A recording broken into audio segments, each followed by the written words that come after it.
Why did some armies march beside rivers and still run out of safe water? How did linen bags, sand, and a sharp bite of chlorine beat invisible killers like dysentery and typhoid? And why did a truck with pipes and gauges become one of the war's most important weapons without firing a shot? You're about to hear how World War II soldiers turned mud, microbes, and mystery into something you could drink, and what happened when they failed. Let's begin. The first rule of war. It sounds absurd until you see what happens within days without safe water. Let's reel it back a bit. World War I had already warned everyone. More troops fell to waterborne disease than bullets. Dysentery didn't care about courage. Typhoid didn't pause for strategy. By the 1940s, every commander understood that clean water was as vital as fuel. Without it, units stalled, animals died, and morale collapsed. Soldiers couldn't march, machines couldn't move, and medical tents filled faster than any front line could be held. But the harsh truth was that water lies. It can look crystal clear and still carry enough bacteria to sicken an entire regiment. So, how do you turn river soup into something you can actually drink? You do it exactly like this, step by step, under pressure, with the clock ticking and the war waiting. The recipe that saved armies. Behind the front lines, where things were calm enough to set up real equipment, Army engineers built small water treatment plants disguised as piles of pipes and tanks. On paper, the process looked simple. Clean, filter, kill germs, repeat. But in reality, every step had to be done with near-perfect precision. One mistake could mean an entire unit getting sick. It all started with chemistry. Dirty, brown water full of mud and algae got a dose of alum or soda ash. Think of it like adding a secret ingredient that made all the gunk stick together into bigger clumps called flock. Those heavy bits sank to the bottom, pulling dirt and bacteria down with them and clearing the way for the next step. Then came the filtering. The cleaner water was sprayed into the air. That quick splash was called aeration, and it helped freshen the taste while getting rid of bad smells. After that, it trickled down through layers of sand and gravel. Each grain acted like a tiny filter, catching whatever the flock had missed. Now it was time for the final strike, chlorination. Using compressed liquid chlorine, operators carefully added just enough to kill any remaining germs. But this part was tricky. Too little chlorine and dangerous microbes could slip through. Too much, and the water would taste like a swimming pool, and no soldier would drink it. When that happened, they added a bit of sodium thiosulfate to calm the taste down. Every drop was tested, over and over. Soldiers checked how cloudy the water was, measured chlorine levels, and timed how long the disinfectant stayed in contact. Even a few minutes too short could ruin the whole batch. Inside field labs, test tubes clinked under lantern light as technicians double-checked that the water was finally safe to drink. It worked beautifully when the battlefield stayed still. But when the front line shifted, when shells started falling and trucks had to roll out fast, all that careful setup couldn't move with them. The soldiers still needed water, but now they needed it on the move. Forward of the map board. Big city water plants couldn't roll into battle, so near the front lines, soldiers had to rely on portable fixes. That's where the Lister bag became a hero. It was nothing more than a sturdy linen sack hanging from a tripod, but to a thirsty platoon, it was gold. You filled it with muddy river water, toss in a measured scoop of calcium hypochlorite, wait a bit, and let gravity do its job. For those constantly on the move, there were canteen tablet, tiny chlorine or iodine pills you'd drop into your canteen to kill off germs. Simple enough, but there was a catch. If the water was cloudy, the tablets barely worked. And the taste? Awful. Many soldiers skipped them altogether, which often led to sickness. Bad taste might sound like a small problem, but in war, it could take more men out of action than a bullet. Then came the game changer. The Erdlater. Imagine a full water plant packed onto the back of a truck. Built by the U.S. Army's Engineering Research and Development Lab, it could pull water from rivers, lakes, even dirty wells, and run it through every stage. Coagulating, filtering, chlorinating, all in one go. Wherever this truck stopped, clean water flowed. It worked so well, it kept serving in Korea and Vietnam. until reverse osmosis units finally replaced it. But when all else failed, when no trucks could reach and the Lister bag was just a speck in the distance, soldiers fell back on the oldest method known to man. Boil it over a fire and hope it's enough to stay alive. The boil line.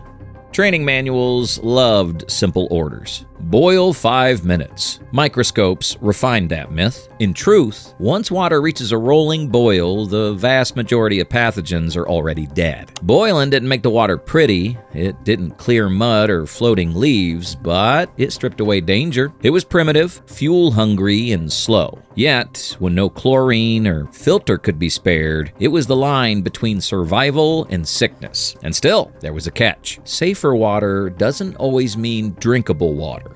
The quiet math.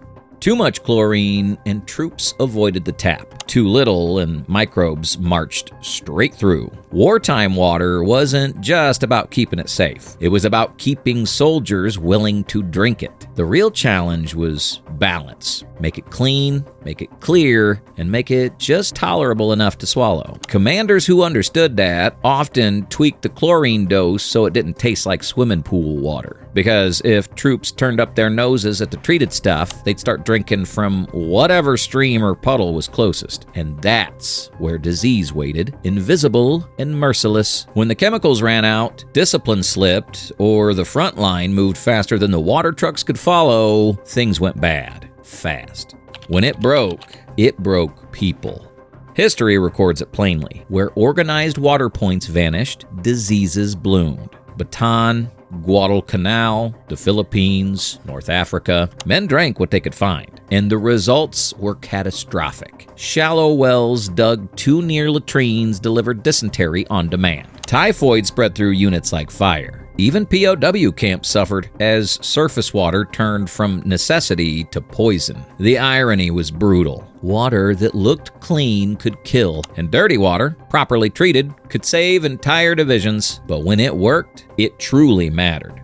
What World War II couldn't do.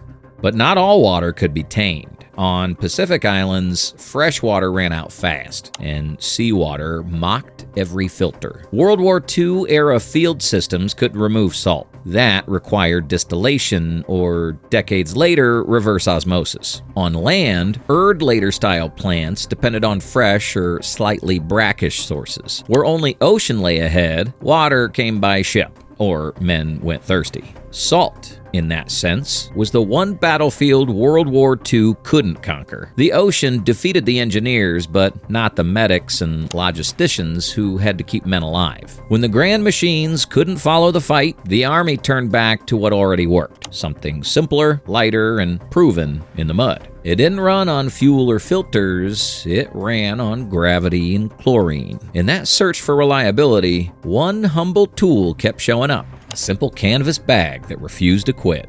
Why the Lister bag wouldn't die.